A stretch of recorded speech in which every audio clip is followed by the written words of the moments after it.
Albert Einstein, Richard Branson, Bill Gates, John F. Kennedy, Tony Robbins, Michael Phelps, Will Smith. That sounds like a list of highly successful titans in a variety of industries. What else do they have in common? Well, they all have ADHD, but you don't hear much about that, do you? You know what you hear even less about? The successful women navigating ADHD. And that's exactly why I started this podcast, ADHD for Smartass Women. I'm your host, Tracy Otsuka. I'm an attorney, not a doctor, a lifelong student, not a coach. I'm also the creator of Cortography, a patent-pending system that helps people like you figure out what they should do with their life. And we're here today to talk ADHD, your superpowers, your symptoms, your workarounds, and how you proudly stand out instead of trying to fit in. I credit my ADHD for some of my greatest superpowers. And you know what? I spy a happier life for you too. So without further ado, a shiny new episode is starting now.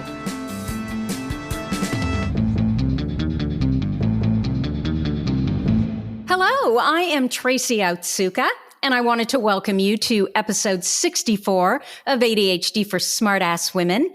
In this episode, I am going to introduce you to Francesca Joy Rizzo.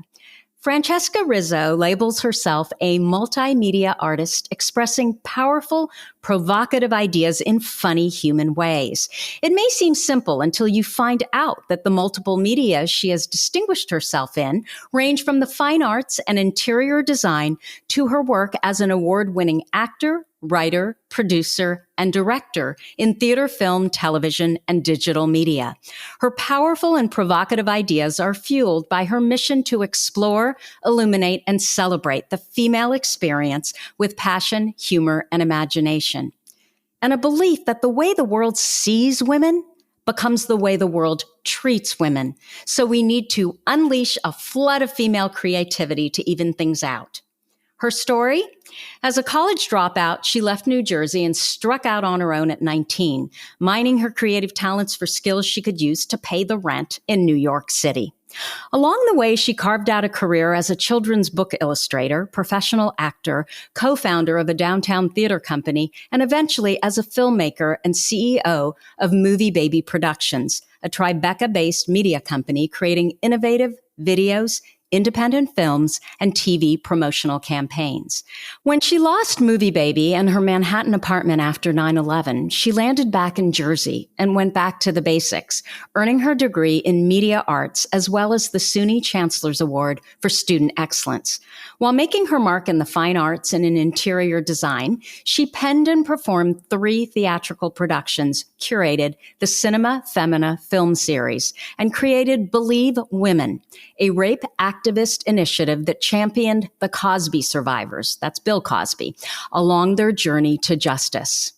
I know Francesca Rizzo as Franny. She is one of the founding members of ADHD for Smartass Women, and she is now one of our administrators. She is so brilliant, so damn funny. Actually, she's more clever, smart, and funny. And I regularly introduce her as the most creative woman that I know. Frankly, the most creative human that I know. You know, I've talked about her in my podcast, and I've actually had women request to join ADHD for Smartass Women's Facebook group because they wanted to meet Fran. Did you know that, Fran? No, I had no idea. Yeah, and it's happened more than once. So welcome. Well, I'm happy to be here. I am delighted to have you. So we're just going to dive right in. Okay. I want to talk to you about ADHD first because, you know, that's why we're here. So I'd love to know when you were diagnosed and what the circumstances were around it. I think it was about 20 years ago, and I think it was after I quit smoking because smoking was actually medicating my ADHD for 30 some years. And when I quit, I went to hell in a handbasket, and I just lost all control of myself.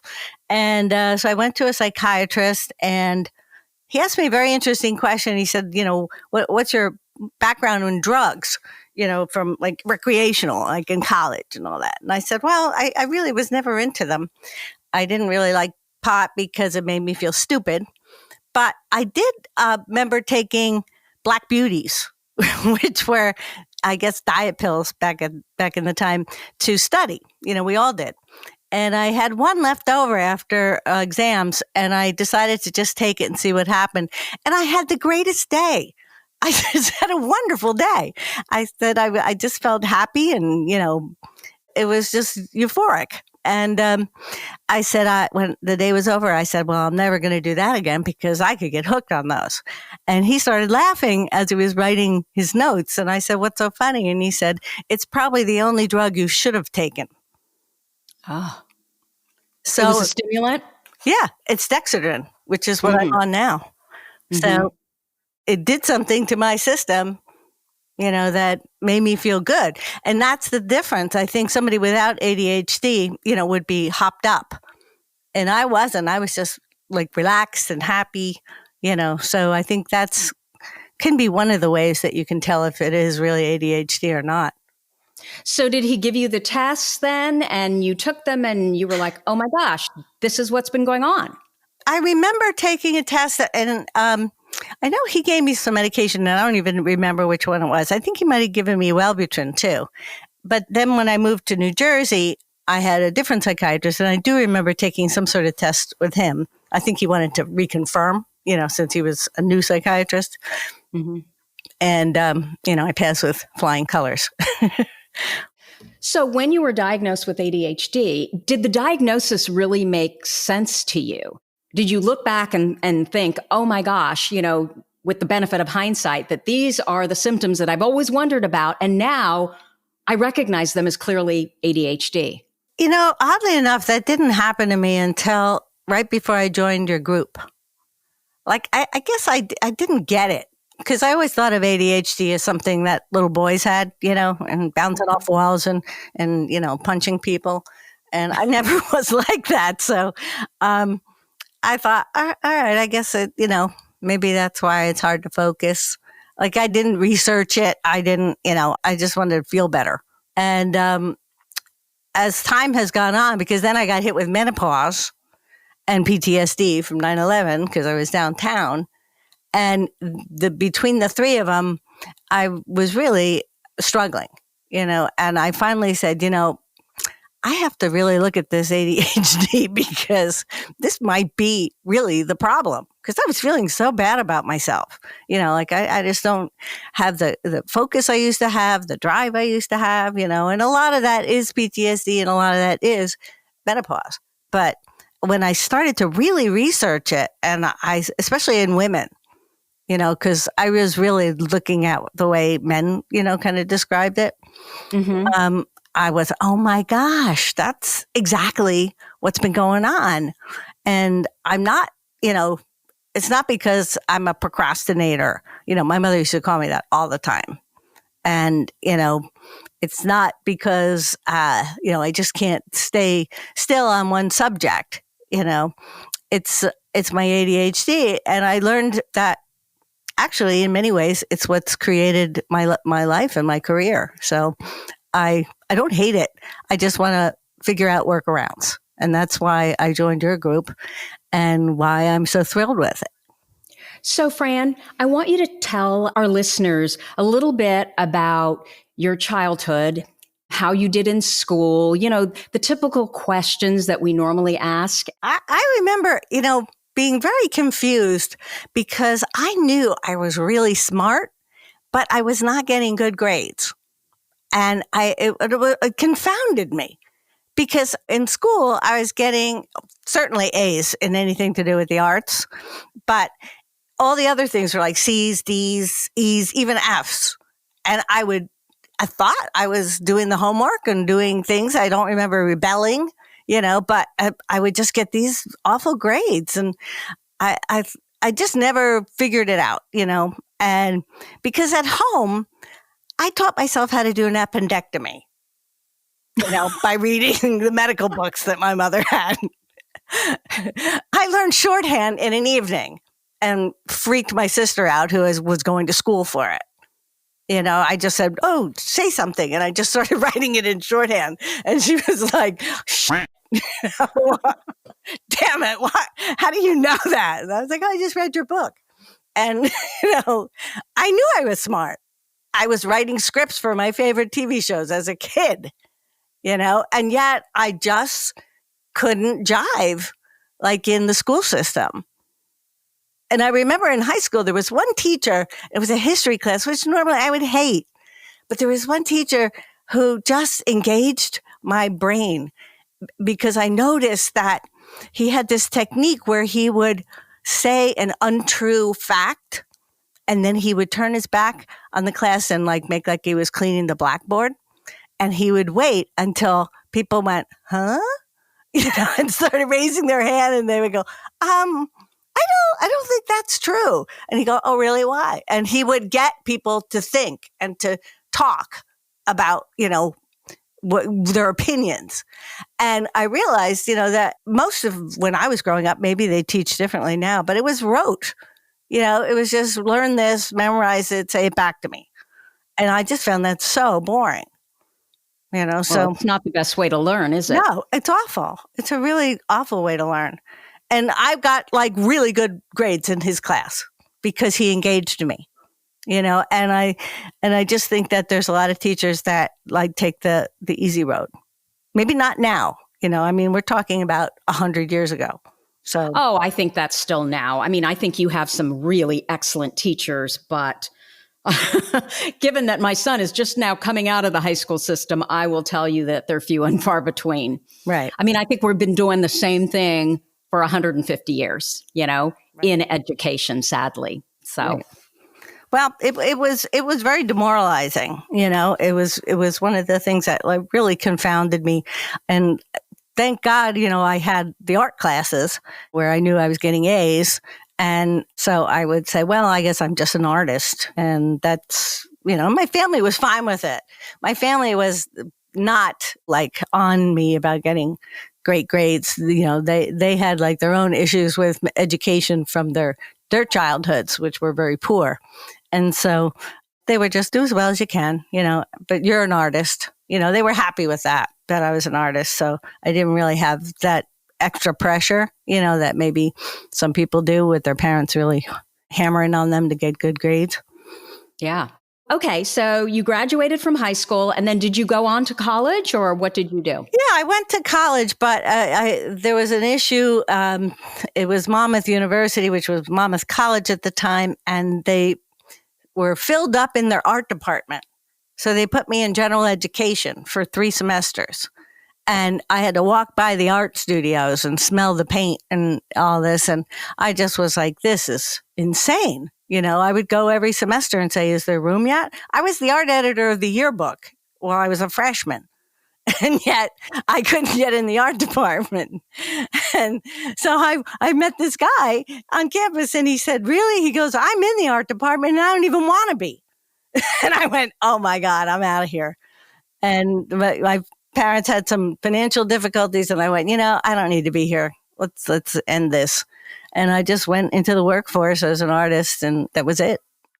So what do you mean you went into the workforce as an artist? How do you do that? How did you know what to do? Well, I had crap jobs, but I would just do posters for people. Back then, it was not digital, so everything was by hand kind of. So I would just make money here and there, selling paintings, doing portraits for people. And then as time wore on, I learned how to do graphic design, which was still not digital. It was by hand, literally pasting type down on a page. And I actually got a job, and I always tell people to think outside the box because I wanted a job in art, and I was probably in my early 20s.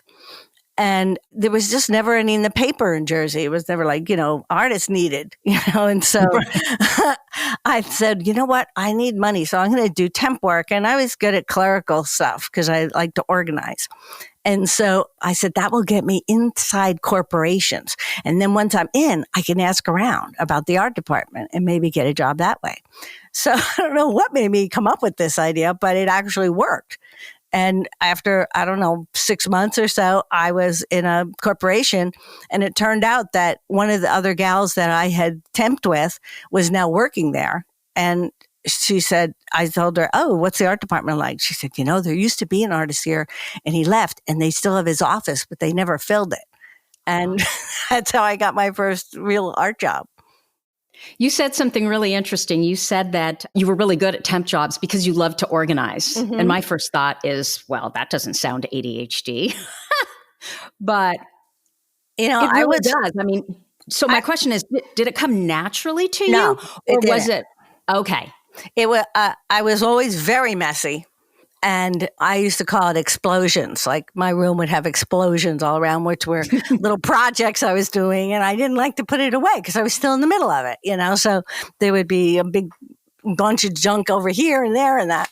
And my mother was like, I don't know, OCD or something, and this made her crazy. And, she was kind of a violent gal, shall we say.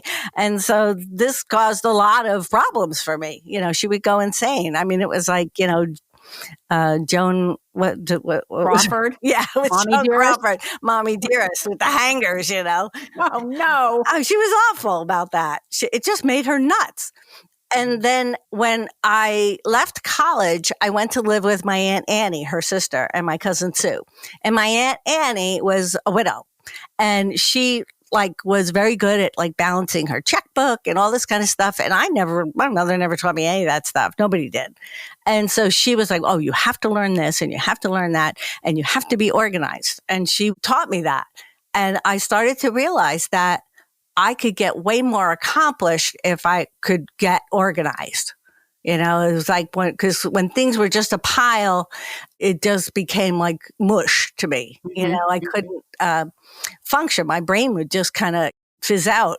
And so that's when I started to learn organization and the power of it. If you know how to find your tools quickly, and if you will do more, If your brain is disorganized, mm-hmm. you can't also have your surroundings disorganized. I mean, and it goes on to this day. I mean, I'm still naturally messy and I still have explosions, but I create these systems. And so when it's time to clean up, I know where everything goes. Everything has a place. You're one of the few people that you've really thought through how your brain works around organization. Yeah. Yeah. And it's not like the stereotypical, I should say neurotypical brain. I mean, you've really thought out how the ADHD is able to retrieve information best. I think so because of the friends of mine that do have ADHD. And there are many because I'm a creative person. So my friends are creative people. And I kind of think it kind of goes hand in hand. There's very few really creative people that I know that I don't think have it, just from behaviors that they have. They may not, identify as it, but I can see a lot of the behaviors. But absolutely, I could see that it was similar to them, as well. And a lot of these systems, I actually would go in and organize people for money. I would go and create offices for them and, I would analyze what it is they do. And then the big thing was, and this I got from a wonderful professional organizer named Sunny Schlanger. And she and I were friends, and she explained that you can't force somebody into a system that doesn't feel natural to them. So the trick is creating the system to fit what they naturally tend to do. So if somebody comes in the door and they naturally throw their keys to the right, you put a table there or, a ledge or something. You don't try to make them go into another room and open a file and put it in there, And I think that's been the key to a lot of what I've come up with for me. And then also for other people, I literally say, what do you naturally do? What would you, how does this mess occur? Let me see. And then I try to figure out a system that fits that rather than the traditional systems that, offices use. Right. And we keep buying, the different planners and the file cabinets and the file folders. And no matter how hard we try, yeah, a week later, it's a big I'm mess. happy with my final one now, which is a black one that's got 2 levels on it and it's on wheels. And it's open, like it's not big, heavy thing. And I can wheel it over to wherever I'm working. Because I find I really hate going to a file cabinet and bending over and standing while I'm Yeah. trying to file or look something up. So I don't file a lot of things because, I think it's more should be archival, I use clipboards and folders for things that are current. But when I do, I don't want to have to do that. I want to sit on the sofa and watch TV while I file. I have to have my brain doing something fun. Well, and you're the one who taught me that it's all about easy in and out. For our brains, if there's 50 steps, we're not going to do it. But if we make it super easy, we will do it. Mm-hmm. Okay, so let's go back. So you were in the art department, and then what happened after that? Because you have had so many different careers. Well, I got interested in acting, and I didn't think I would, but I had gone to the local college to take another art course for something to do at night. And I happened to have taken all the courses that they had. This was not for credit. It was just like a night course. And I noticed that there was this improvisational theater class, and it had this picture of this very handsome black man who looked like Sidney Poitier, and he was directing these two actors. And I went, ooh, that looks interesting. And the woman at the office, at the college said, well, it's actually starting in half an hour. Why don't you go over and see if he'll take you? And she said, I'm sure he will. And I was like, oh, I didn't expect to be called on it, so... And I had always had a fear that I wouldn't be able to memorize because of the rote stuff, that I had to learn and I couldn't retain. So I was like, well, it's improvisational. That could be good. That means I don't have to memorize lines. So I went over and I was on stage that night. He threw us up on the stage and we were improvising, and I became part of his theater company. And I started doing plays and playing the leads in all these classic plays. But he was very avant-garde. He had been with La Mama in New York, and he's a friend of mine to this day. He's like 90-something years old. He's fabulous. But he opened up this whole new world for me. And so I started. An interesting thing was I remember thinking, wow, this is like painting, except it comes alive. Like I can paint a person, because I usually did portraits and people, that was what interested me. So I said, I can do like a portrait, but I do it with my whole body and my voice. So it was to me like an extension of just drawing, of just drawing with my whole being. Yeah. So that became the beginning. And then I eventually moved into New York. I started studying in New York, and I moved in and had to come up with ways to make a living. And I found that I was not good at a regular job, a 9-to-5 job. I did not flourish in that environment.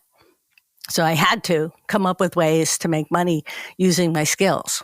And it was always different because sometimes one way would dry up, and now I had to figure out, what else can I do? And I would just kind of forge ahead into that field. And it was kind of always fueled by this need, to pay the rent.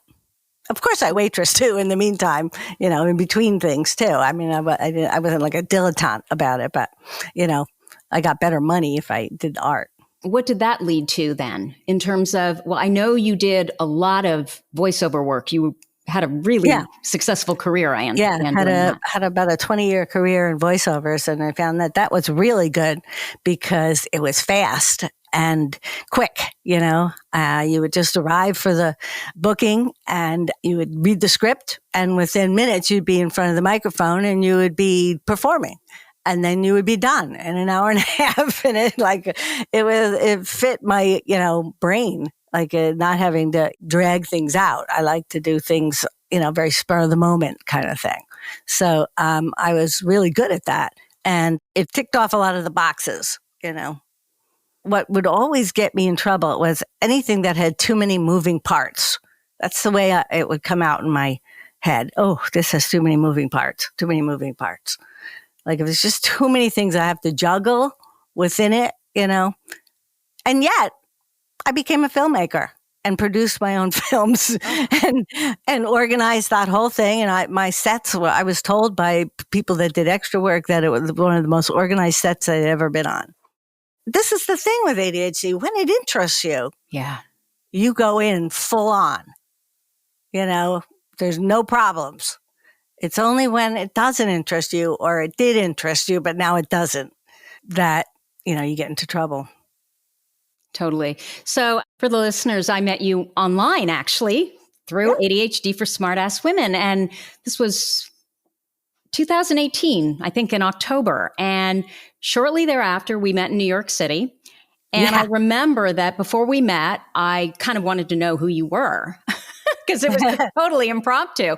And I went on your website and there was literally a list a mile long of all of these things that you had accomplished. And I had never seen anything like it.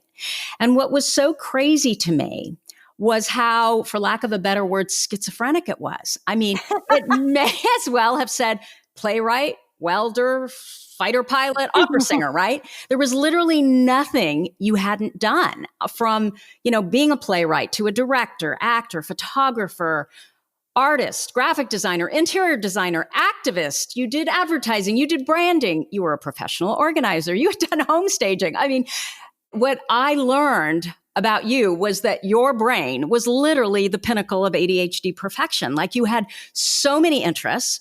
They were so diverse. And as long as you could do it your way and there was interest there, you were going to figure it out. And it wasn't just figuring it out by like dabbling in it. If you were interested, you were going to become an expert at it. And that, you know what I did? Sorry, but you know what I did when I decided I wanted to actually direct films and write and direct films, which I didn't think I was allowed to do because I was a woman. And so I was, in my late 30s, early 40s before I even thought I could do it. But what I did, I used to have this cottage and I didn't have TV there, so I had to rent movies. And I would rent these movies and I would sit there, like movies I liked, like romantic comedies and things like that, that were the kind of genre I liked. And I would have a pad in front of me. And anytime something got me, I would write down exactly what happened. Like, oh, that was sexy. And I'd write down what was sexy. And then I'd write down, I just analyzed as I went along. And then I made a list of those things. I put all the things that were sexy in one list and all the things that were moving in another list, all the things that made me laugh out loud in another list. And then I learned to incorporate that stuff in my writing and my directing.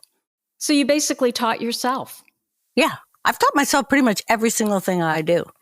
So tell me, when we talk about ADHD traits, what are the traits that you see every day and during the course of all your varying careers that you feel are really responsible for your success?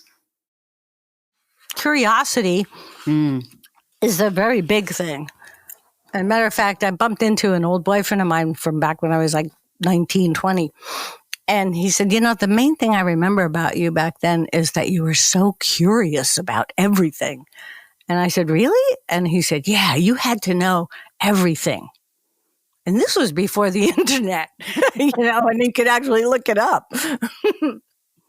So I think that's been with me my whole life, So I think the spontaneity thing, the impulsivity, even though it can get you in trouble, it also can propel you forward when maybe another person might go, oh, well, wait a minute, I have to do this, this, and this, and this before I do that. Or I don't even know how to do it, right? Yeah. Well, that never stopped me. And that's one of the things I tell people. I never lied.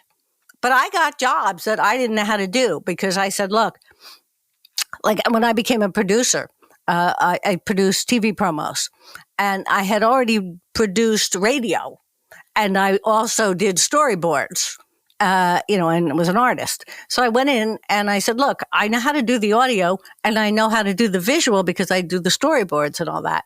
I think I can put them together. And do a really good job with this. And it was a woman, and she said, "Yeah, let's give you a try." And I did, and I became one of their, steady freelancers. So it's like my big thing is never lie. Don't say you know how to do something that you don't, because then you're screwed. Because if you get in the job and now you need to know, some information, you can't ask. I would just ask people. I learned better by doing that.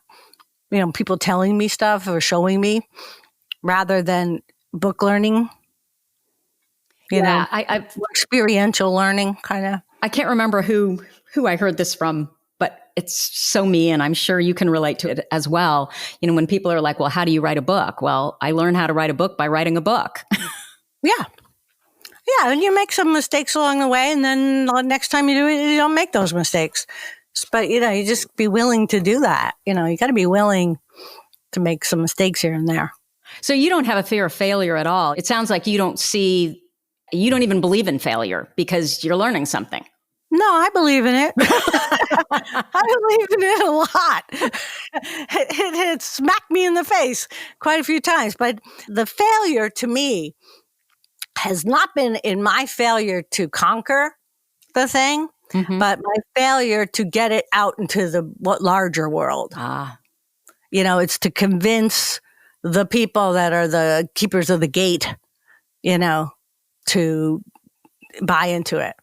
And yet, the average person, like when I do theater and all that and films, anybody who sees my stuff loves it, but it's just getting it past those lines at the gate. And I just don't have that quality, that kind of, because I have that rejection sensitive thing, So when, I lived a very solitary life. I was the baby, in my family. My brother and sister were 7 and 8 years older. So I amused myself. That was what my mother always said was my greatest quality. Freddie's greatest quality is her ability to amuse herself. So I commandeered the basement, and I was down there, and I was, I built a replica of the Beatles instruments out of like plywood and whatever wood I found down there. I mean, I was always doing stuff. But the good part of it was because I have friends that have parents that meddled in everything, and they got screwed up a different way.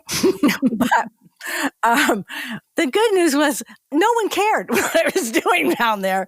So I was the only one who was the arbiter about whether or not I succeeded or not. So I learned, I knew when I made something that didn't come out as good as I wanted it to, and I knew when it did. So I had great confidence, and still do, when I know I did a good job or when something is really good and brilliant even. I know that. But what gets me is when I present it to somebody and they don't get it, and it's usually, I gotta say, it's usually people that are higher up, like people that sit in offices, not like the people that they're not the artists. They're not the creators. They're not the artists, and they're not the audiences. Like audiences loved it, whatever I would do. It was really those people that like, and they're looking at all different criteria. And when they wouldn't, if they didn't accept it or move it, along, I was devastated. And not because I thought, oh, I must not be talented. It was more like, pearls before swine. But it was like frustrating. It was like, I'll never break through. Because these people.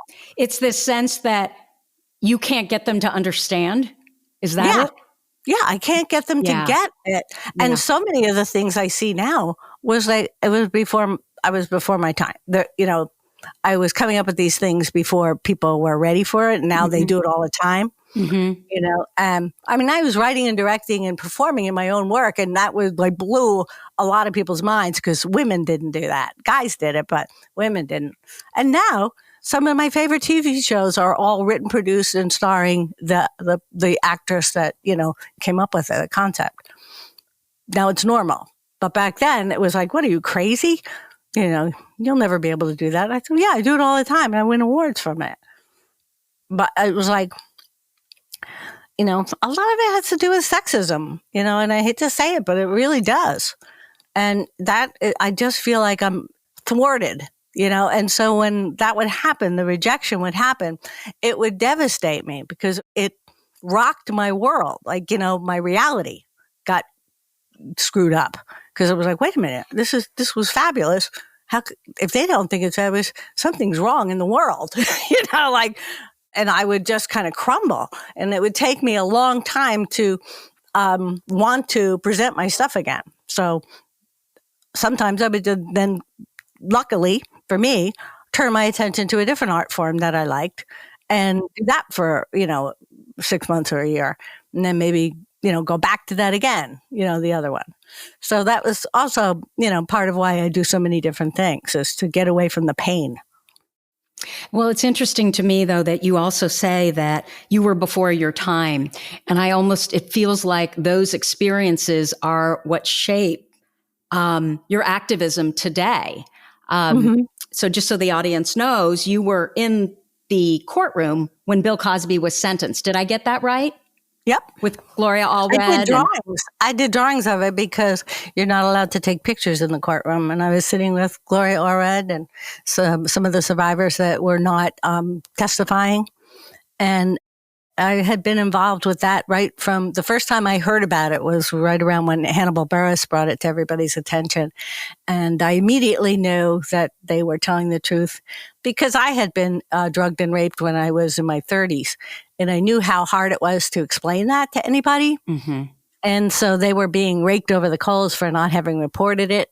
And I was like, God, back then, there wasn't even the term date rape or anything, Yeah. Like it wasn't even invented, so there was no way you could have gone and reported that, let alone have it be the world's like most favored dad, It would be like nowadays saying Tom Hanks did that to you. Right.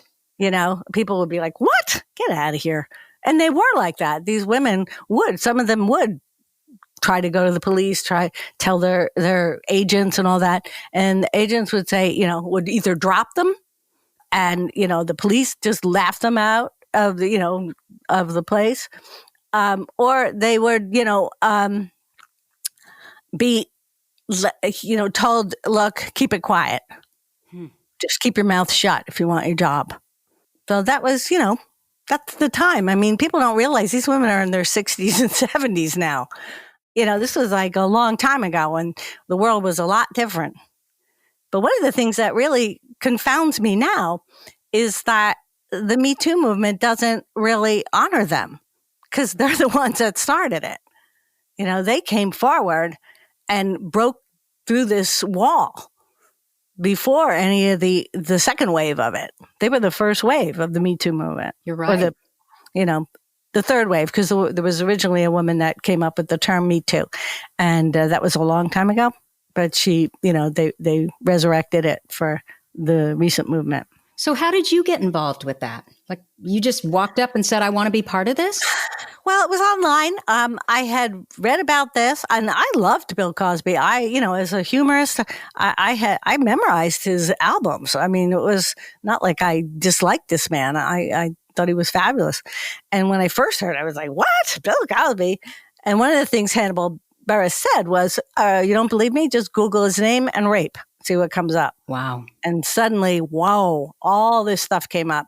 And yet the women that had come forward, and they didn't know each other.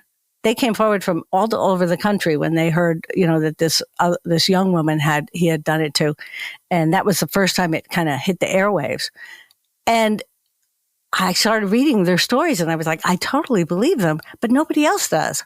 And, people were saying the most horrible things about him. And I thought the logic in this is so off. Why would a woman who's like a grandma, and owns her own business, these were not like people that needed to be the center of attention. They weren't looking for their 15 minutes of fame. They didn't want to do this even, but they felt they had to, because one of the things I've learned about women is women may not stand up for themselves a lot of the times, but they will for another woman.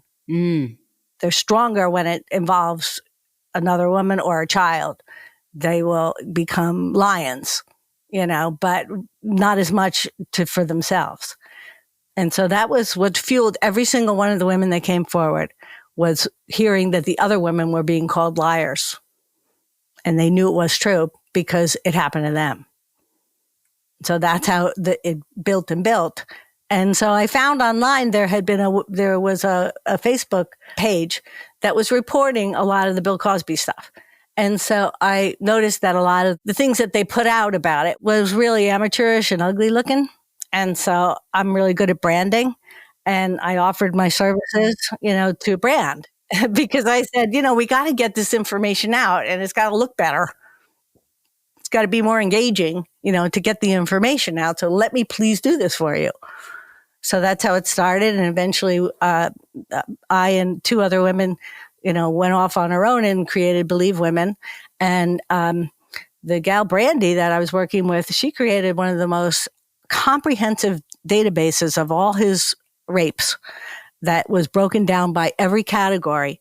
So good that the legal system and the criminal justice system was using it because she had done so much research and had analyzed all this. So I was very proud of it. And we got to meet all the women because they were, as they were coming forward, they were being attacked, in the press and in real life. I remember one woman said she went downtown in her little town and somebody came over and spit on her. Oh, I mean, this is what these women were putting up with. And these are, as I said, women in their 50s and 60s and 70s. And so we started to realize that they had been in a vacuum, all this time because they thought it just happened to them. They didn't know this was like he was doing this to a lot of people. Right. And so they kept quiet because who are they going to tell? I mean, some of these women had to grow up, had to raise children who watched the Bill Cosby show. Oh, and they couldn't bear it, especially because he was so idolized, So they were really getting twisted by this. And so we created a private chat room on Messenger just for them and invited them in as they came forward. So they got to meet each other. And they actually, over the period of, however many years this went on, they've been healing each other. And they went on to become activists, and they're the ones going around the country changing the statute of limitation laws. But in the beginning, they were like, broken birds. Right. And that's what community does, right? Yeah, regardless absolutely. if it's, this situation or even, our ADHD community. I think absolutely. It has changed me. I mean, when I found the group, I had just begun to say, I don't think this is me. I think this is the ADHD thing that's causing a lot of this stuff, that I felt shame about, because it would thwart me in all my, endeavors. And it was also the thing that I would get yelled at, and punished for when I was a child. And here I was reading about that it's just part of this whole, way of thinking. Yeah, and different brain. Yeah. And so when I joined the group, I joined a couple of others too at the same time, and I just dropped out of them because they were just kind of whiny. And what I really liked about your group was that it was like, yeah, this is a superpower. This is how my brain works. And let's just figure out how to make it work better, even. And that I just got on board, 110% with that. So you did. So, Fran, what do you think the key to living successfully with ADHD is? I think it's like it's letting go of the norm and following what fascinates you. It kills me when I hear women say, I have this job that I hate but I go to every day and I'm not even that good at it and I'm constantly being berated for it, but it's my job. And I'm like, oh my God, no, that can't be your life. Don't do that to yourself. You're not good at it because you don't like it. It doesn't interest you. You got to find what interests you. And so many of the women, when people post, what do you do for a living, that kind of thing, you'll see that they'll say, well, for years I worked in this job and I really hated it, but now I'm a firefighter, and I love it, and it's looking at your brain and what your brain is good at, and then figuring out what job fits that. I mean, I knew I was not good at 9 to 5. First of all, I'm a night owl. I have that delayed sleep phase disorder thing where I don't go to sleep till 4 a.m, as you know. But I've created a life where I can get up at noon, or 1 or 2 even. And that's the life that works best for me. My brain is really, really sharp late at night. So I've created a life where I work on my own schedule for the most part. And even when I work with clients, I don't make appointments before 2 p.m. because I know I'm going to just be groggy through most of it, So I've paid very close attention to that. And when I had to do a 9 to 5 job, it was hell, because I had to get up at like 7. That's like the crack of stupid to me. That's like, I used to say, this is like going on a fishing trip. This is not going to work. This is like getting up in the dark, making the sandwiches to go on the fishing trip. I was like, this sucks. And But I think we get sucked into this idea that, and we've talked about this before. I'm an early bird, but I'm also a night owl. I just don't need a lot of sleep. Yeah, some but the people thing don't. is that if you are one of these people where you just work better at night, you have the sense that if you don't get up at the crack of dawn, you're lazy. It's a character flaw. Oh, that's been like, it's ingrained in us. I think it's the farmer mentality. Yeah, it's farmers and we're have to get up, Yeah. Farmers have to get up at the crack of dawn, and feed the chickens and stuff. We don't. If you find your brain isn't functioning that well, I'll bet that's a lot of the women that do office work and are always getting in trouble.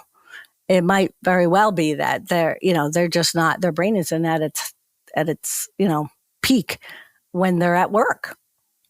Yeah, and they're probably bored out of their gourd too, because they're creatives. I think you brought this up. I remember you posted something, and I think I've read it on this podcast before. I just thought it was so brilliant because you brought up about how you feel that, and I agree, that all ADHD brains are creative. But I think a lot of women feel like, well, if I'm not in the arts, some form of the arts, then that means I'm not creative. Yeah, they don't realize creative just means a way of thinking. Uh-huh.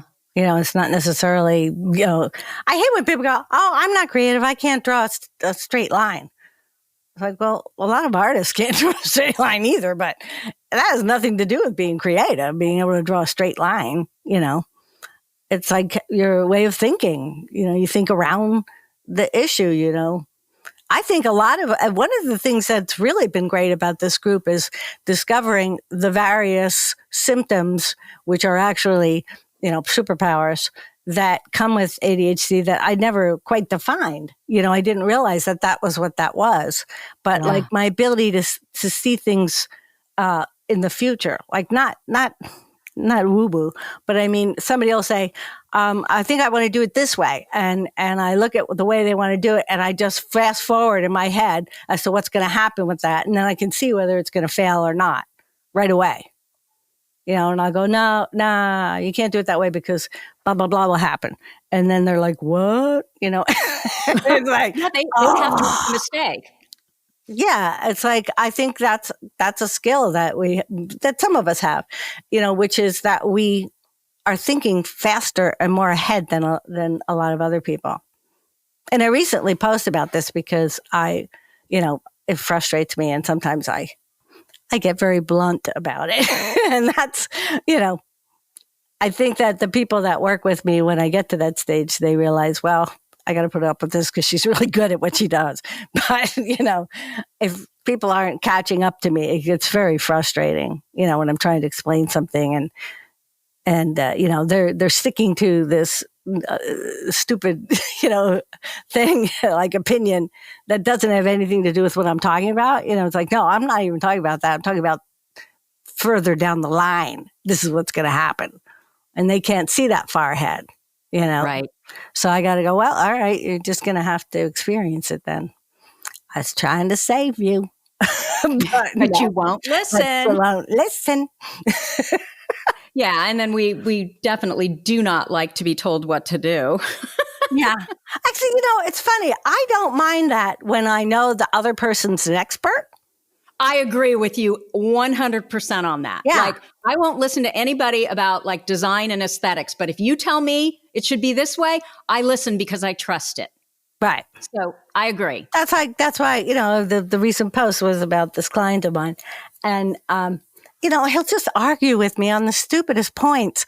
And it's stuff he doesn't know anything about. And it's like, I say, I would never dream of telling you how to do real estate law. Why are you arguing this with me? You clearly don't know anything about video editing. Why are you arguing with me? I've won awards for this. Let me do what I do, what you're paying me to do. I'm trying to save you, heartache in the future. Totally. Okay, so I've got one last question for you, Fran, and then we'll wrap up. What is your number one ADHD workaround? I know you have many. I have many. I know. I was thinking about this the other day, and I'm trying to think of what I came up with, because it's like there's some of that are like global workarounds, you know, but you know, those planners that I designed that you like too, they've been very helpful, you know, because I cannot find a planner that I just look at them and I'll be kind of intrigued. And then the more I look at them, I go, this is too complicated. My brain just shut down, you know, and I had to make my own planner that is very simple and allow a lot of flexibility, you know, so that could be, you know, probably the most overall greatest workaround was coming up with that planning system. Well, and it makes sense, because if we can't get out of our brain what's in there and put it on paper, we're not going to remember. Yeah. And so, and that's probably where I learned from you this whole idea of, number one, out of sight, out of mind. Yeah. And it's got to be in and out, easy. Because if it's not in and out, we're just not going to use it. So I would absolutely agree. I mean, I'm still using your planner, and it's been over a year, and I have never been able to use a planner. Wow. Well, I think that's helped me a lot. And I've used it all through my, you know, probably for 30 something years. You know, I came up with it a long time ago. And especially because back then is when I used to do voiceovers, and my week consisted of a lot of appointments all over town, and everybody would carry, this was before cell phones. Right. So everyone would carry these huge planners with them in their purses that were filled with every important piece of paper that they own. Mm-hmm. And my fear was like, but if you lose that, you've lost everything, you know, and it weighs a ton and you're carrying it all around the city. So when I designed my planners, I designed them to be 1 week at a time. And then when you finish with it, you just, you know, match it up with the other ones in the week. And now you got the month and you have a record. But if I were to lose it in the course of a day, I didn't lose everything. You know, I just lost my plans for that week. And that was like one of the biggest, you know, changes for me, because it just seemed ridiculous and scary, you know, to be carrying every piece of information that's important to you in your purse. It could get stolen. Well, especially with our brains too. It could also you could leave it on the subway, right? Easily, you know. Yeah. But I have one other workaround that I'm very proud of, and it's a recent one, and it's a problem that a lot of the women talk about, which is doing laundry. You know, and so you do the laundry, and then the clean clothes are just all around, and you get so overwhelmed and you're done. And they stay like, you know, in balls all over the room for days and days. And so this would happen to me too. And so I said, I've got to figure out this thing. So what I did was I got this, I should post it. I got this wheelie thing, you know, that you can hang clothes on, but it folds up and slides away. It's like it tucks away. Like it's not like one of those things that you have to figure out a place to put it. Mm-hmm. And when I'm doing the, you know, folding and all that kind of stuff, I open it up, I wheel it over to where I'm sitting.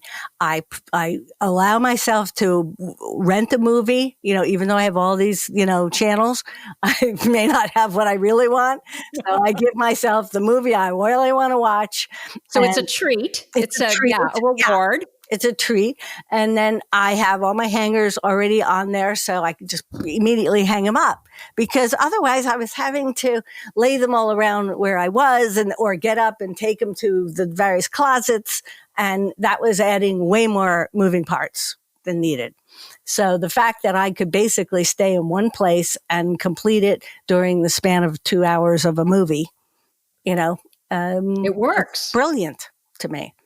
And I'm very proud. You don't end up having to rewash everything because it's all wrinkled in a ball. Oh, and the other thing is that spray, that Downy wrinkle releaser. I never iron anymore. I just buy tons of that Downy wrinkle releaser. And as you put it on the hanger, you just spray it with this and wipe it with your hand, and you wipe away all the wrinkles. Oh my God. Okay. I'm writing that down. That sounds Downy fabulous. wrinkle releaser. It's actually kind of expensive, but if you want to save money, you just buy Downy fabric softener and add water to it, and shake it up in a spray bottle, and it'll do pretty much the same thing. Plus, Well, the Dollar I Tree love has that them. tip. Love Dollar it. Tree has it too, like a So cheap Fran, version. you are the epitome of the brilliant, creative ADHD woman. Well, thank I you. guess we'd call you a true Renaissance woman, a modern Renaissance woman. How about that? Yeah. I honestly believe that literally there is nothing you can't do or you haven't already done. I Well, don't except dance. for Don't ask me. I don't dance. Well, I always say that. It's like I'm not really a great dancer. dancing and also I'm not going to ask you to get up early in the morning. Oh, How no, about that one? no, never do that. Never, Well, never. anyway, thank you so much for spending time with us here today. So if people want to find you, if they want to know more about you and what you do and all that, where can they do that? They can go to francescarizzo.com, which is my website, which, has a bunch of stuff, but it needs to be updated. Or find me on Facebook and just look at all my pictures and stuff in my Facebook photos, and you'll see an awful lot of stuff that you probably didn't know about. You did this great thing, and I think you're going to go back to doing it where every week you do this transformation, like hair, makeup, everything. Yeah. You've been men, you've been old women, you've been young. Yes. I mean, it's amazing. I call it another week, another wig. And what I do is I only give myself about an hour to do it, because otherwise, anybody could do it if you take all day. So my idea is to prove that transformation can be really easy and quick, like that we don't have to be what we are right now if we don't want to be. And so I'll use a wig to start it off, and I'll put it on. I'll start to get an idea of, who could this be? And then I start playing with makeup to match and find a shirt or top to go with it.